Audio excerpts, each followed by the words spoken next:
אם יש לכם כולסטרול גבוה, אתם אוכלים ביצים או לא אוכלים ביצים? שנים אמרו לי לא לאכול ביצים, בגלל שהיה לי כולסטרול גבוה. אפילו הייתי טבעונית לכמה שנים, מתוך מחשבה ואפילו ביטחון, שזה ישנה אצלי את רמות הכולסטרול. אתם יודעים מה? לא השתנה כלום. הרופא שלי עדיין רצה לתת לי סטטינים, ואני התנגדתי.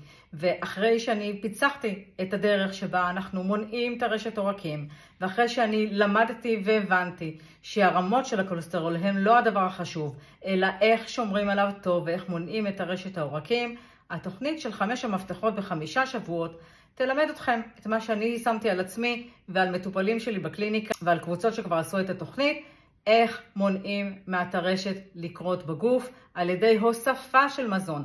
מה אנחנו כן יכולים להוסיף, מה אנחנו צריכים שיהיה נוכח אצלנו הרבה בתזונה, כדי שהכבד ייצר פחות כולסטרול, כדי שנפנה יותר עודפי כולסטרול, כדי שלא תתהווה טרשת.